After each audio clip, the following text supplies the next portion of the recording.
Hey, Stephanie, I brought in the design that you did.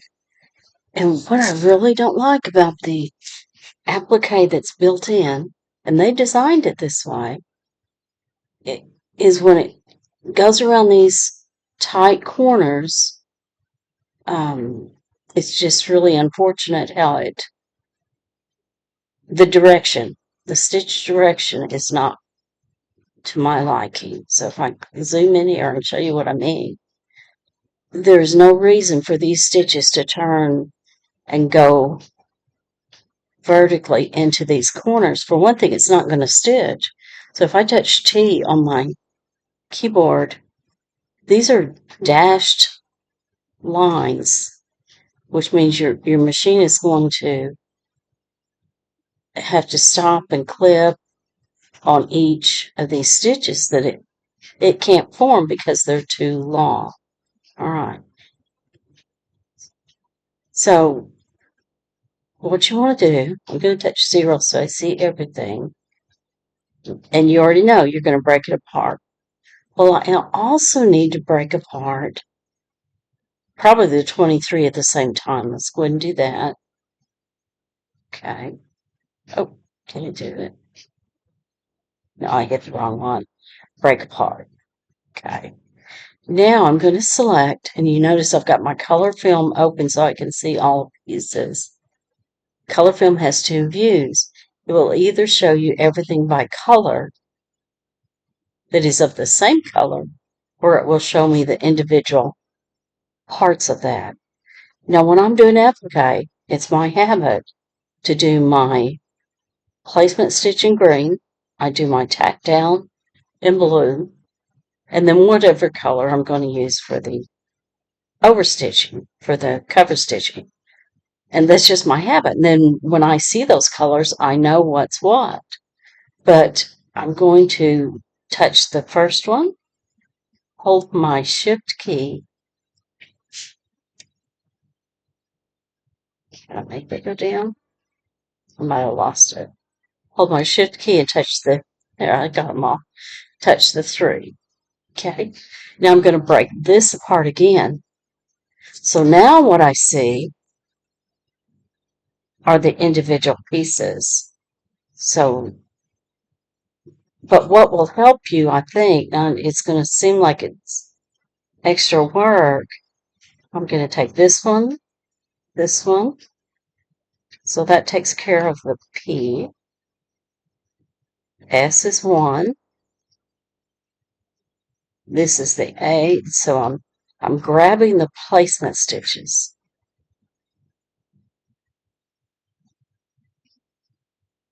This one, the 2, and the 3. Okay. Now, just to follow my habits, I'm going to change those colors to green. Now I'm going to grab your tack down.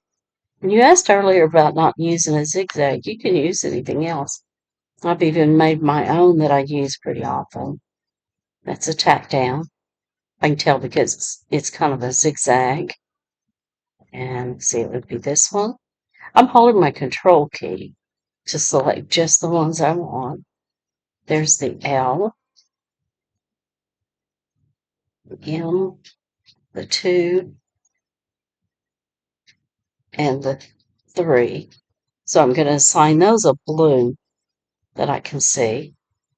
Okay, now everything else is going to be the cover stitch, and we'll just leave it the brown. That may be what you're going to do.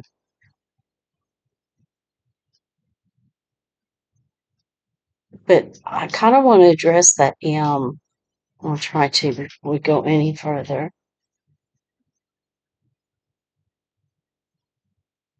I'm touching H, which is your reshape, which is also this icon. And I'm going to zoom in. And the reason the stitches are as tight as they are, it's the angle. I think you reduce the width. And there's nothing wrong with that because you're probably trying to conform to a certain size. But I like how the A squared itself off. I don't know why they didn't digitize this similar, because that's probably about the same angle, but it's in the way they digitized it. I'm going to try to add a node. I'm going to left click on this side. Let me zoom in further.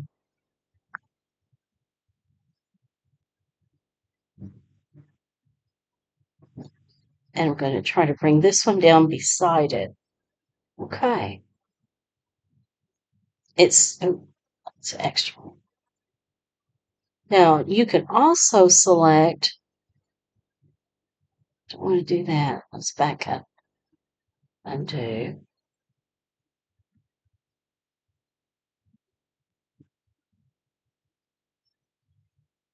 You can select them both and use your arrow key to move them together. Oh, I've got a hold of one of the under parts. Let's take them back down. We'll hide them. There we go. Okay, but see how tight this is? So that's your stitch direction. Can I fix it by selecting the cover stitch? And it won't let me add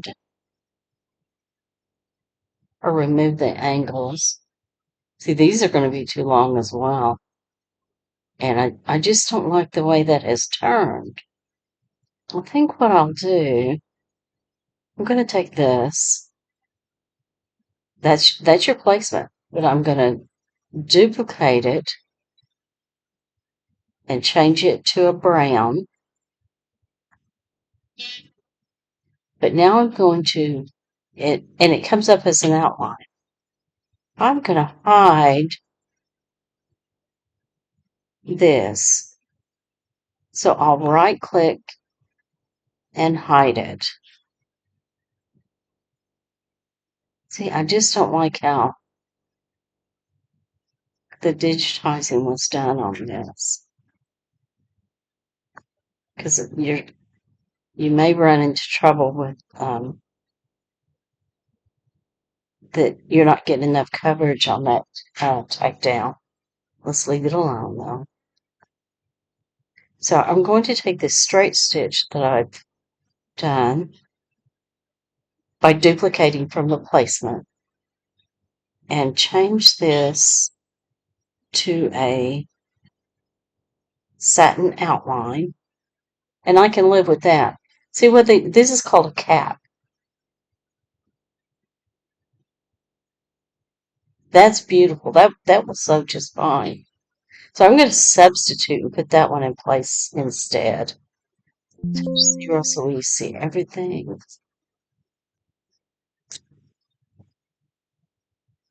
And this is going to sew nicely. You might even want to, now that this looks so nice, you might want to do something with the A. But let's leave it alone for now. I'm going to take this M and start moving it upward. Went too far.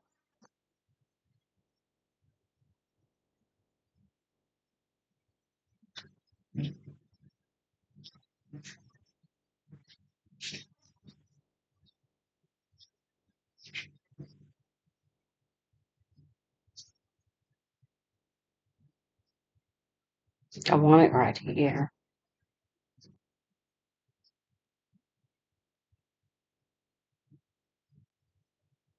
So I'm just using a trackpad, so that's what makes it tricky. So I'm going to, you'll have much better luck with a mouse.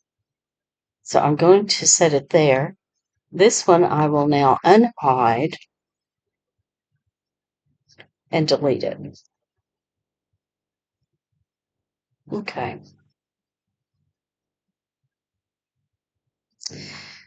Now, what we have in our software is color sort. So I'll come to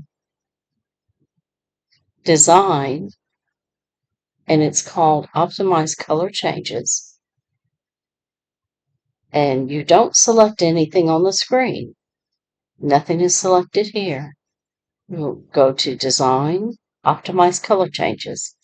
It's telling me it's taking me from 20 color changes, and that's what you didn't like, is that it was doing one letter 3 steps and then moving to the next. It's going to take it to 2 color changes, which we can live with. And I'll say okay. Now what we've got, it's going to do all of your placement, all of your tack down, and then your cover stitch, and then going to the final wording as well. Hope this helps.